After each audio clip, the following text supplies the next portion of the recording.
Professor, vamos falar sobre as ações mais importantes do período do governo com o regime militar. Perfeito. Quais foram as ações mais importantes? A economia do Brasil, ela avançou durante esse período? Em 64, nós éramos a 49ª economia do globo. E em 85, quando os militares foram para casa, nós éramos a 8ª economia. Então, quando eu digo que foi o melhor governo da história do Brasil, não é uma opinião, né? Nós estamos aqui tratando de história. Ninguém veio aqui dar opinião. História é uma ciência, são fatos. Isso aqui é resultado de muita pesquisa e muita reflexão. Então, se um governo pega um país em 49ª e entrega em 8ª posição no ranking econômico mundial, já é começado a respeitar esse governo a partir desses números. Em 64, o Brasil tinha 400 quilômetros de asfalto. Eles nos entregaram 65 mil quilômetros de asfalto. Eles criaram a Embrapa, em 71, o grande presidente Médici, que na minha opinião foi o melhor dos 5. A Embrapa é hoje responsável pelo Brasil ser hoje o maior exportador de alimento do mundo. O Brasil só não quebrou hoje porque está exportando commodities, né, as carnes todas, e os grãos, o açúcar, o café. O Proálcool foi criado por eles. Teremos horas para falar de tudo que eles fizeram de bom. Eles criaram a Polícia Federal, que não existia, o SNI, que não existia, o Banco Central, que não existia. A Polícia Rodoviária Federal foi criada pelos militares. Eles criaram a Embraer, que é uma das melhores fábricas de aviões do mundo, não é? Técnica brasileira, fantástica, que foi depois privatizada por Fernando Henrique. A Engesa, na época, exportava carros blindados para outros países. Nós fomos realmente um país respeitado nos anos 70. Nós tínhamos a maior produção naval do mundo. E só o governo Médici construiu 15 hidrelétricas, depois Geisel construiu Itaipu e Tucuruí. E hoje nós temos energia elétrica, não há dúvida nenhuma, por causa dos militares. Então, ali é mais ou menos isso que nós tiramos de melhor que eles fizeram, não é? O Brasil, então, saltou na economia, realmente uma coisa fantástica. E isso tudo está sendo esquecido, né? Não, teve esses pontos importantes, mas teve também, no início dos anos 80, a disparada da inflação, que o governo não conseguiu controlar. Perfeito. A dívida externa brasileira aumentou bastante. O governo militar pegou o Brasil com 3 bilhões de reais, dólares em dívida, em 64, e entregou com 105 bilhões. Mas se você descontar disso, as grandes obras, as estradas todas que cortaram esse país, o sistema do Mobral, que eu me lembro agora, de alfabetização, né, via rádio, essas empresas todas, a criação de emprego, né, a viabilização da infraestrutura nacional e também os 2 choques do petróleo que os militares sofreram. O Brasil sofreu muito em 73, a partir de 73 e 79, com 2 choques do petróleo. Por isso o governo Geisel teve que criar o Proálcool. Hoje é um orgulho nacional, né? Nós temos álcool em qualquer esquina desse país para você fazer os motores funcionarem. Tudo isso fez com que a dívida externa saltasse. Só que depois que os militares saíram do poder, nenhuma obra mais você viu nesse país inteiro.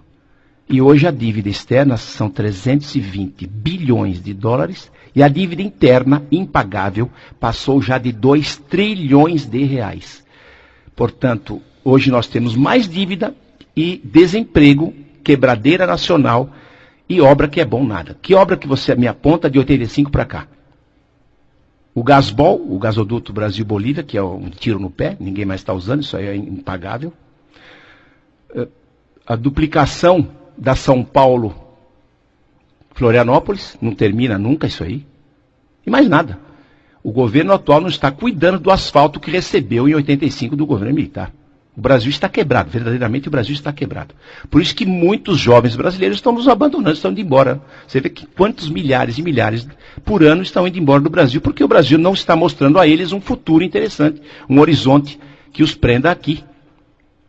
Agora, professor, deixa eu lhe perguntar, o senhor nos disse no início da entrevista que a tomada do poder pelos militares em 64 teve o apoio do empresariado, de boa parte da população, da imprensa também. E aí como é que se deu o processo de movimento, do processo para o movimento das diretas já, da redemocratização do país?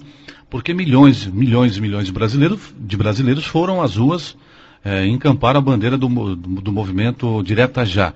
Por que que isso aconteceu? É muito simples de entender. Devido a esses dois choques do petróleo e a inflação, que não tinha como ser controlada, parte do Brasil, parte da população começou a ficar insatisfeita com o governo. E a população, ela é sempre guiada pela grande mídia nacional, que aliás não é nacional, né? Nós temos que entender que Veja, Globo, é Time Life, são grupos estrangeiros que fazem a opinião pública. A opinião pública é uma coisa que não existe, ela é formada pela imprensa. Então, a grande imprensa que apoiou o golpe, que apoiou o chamado golpe, eu não chamo de golpe, mas a gente é obrigado a chamar de golpe, ditadura, essa grande imprensa que apoiou os militares no começo, começou a reprová-los a partir dos anos 70, quando acabou o AI-5. Em 78 acabou o AI-5, voltou a liberdade plena de expressão, e essa mesma imprensa começou então a criar na cabeça das pessoas, principalmente dos mais jovens, uma visão que os militares realmente foram um péssimo governo, e essas pessoas começaram a ficar, os mais jovens sobretudo, insatisfeitas com o governo, numa ilusão criada, né, de que votar para presidente é uma coisa boa.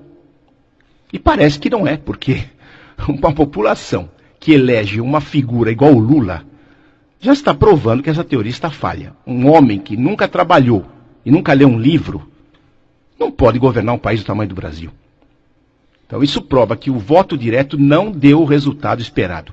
Então as diretas já foram reprovadas pelo Congresso Nacional na época, e a eleição do Tancredo Neves de vice Sarney foi feita como foram feitas as eleições dos generais, dos 5 generais, pelo Congresso Nacional.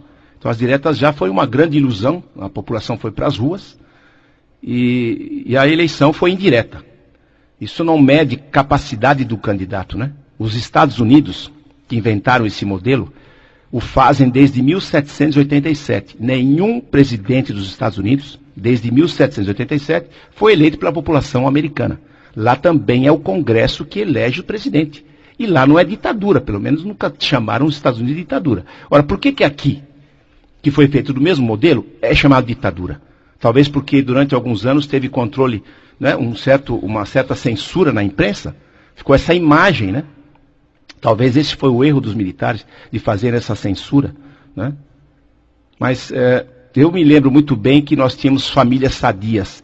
Uma parte da censura, ela é muito positiva, porque você tem hoje, em qualquer televisor, cenas de violência e sexo às 4 horas da tarde. Isso é inadmissível. Então, qualquer pessoa que tem um pouco de inteligência e é pai, é chefe de família, é mãe e trabalha, né? Não recebe bolsa do governo, não depende do governo, ela é contra essa liberalização geral da chamada, né, liberdade de imprensa. Liberdade de imprensa, na verdade, não existe. Isso é esculhambação. Isso nós não tínhamos. Pergunte para qualquer pessoa que tem de 55 para cima, 60, 70 anos, todos eles vão dizer que tinham saudade do governo militar. Havia ordem no país. A gente se sentia governado. Hoje nós nos sentimos desgovernados. Não temos a quem chamar. O país está falindo, né? As polícias estão falidas. Aeroporto nesse país não tem. Porto não tem. Tem em Cuba, né? Feito com o nosso dinheiro. E na população, realmente, quando fala que queria os militares de volta, é porque alguém está lembrando que era melhor. E essa difamação maciça nos meios de comunicação é para que a população pense que agora é bom e que era ruim na época. Então pintam com as piores cores aquela época que foi boa. Quem viveu sabe, foi boa.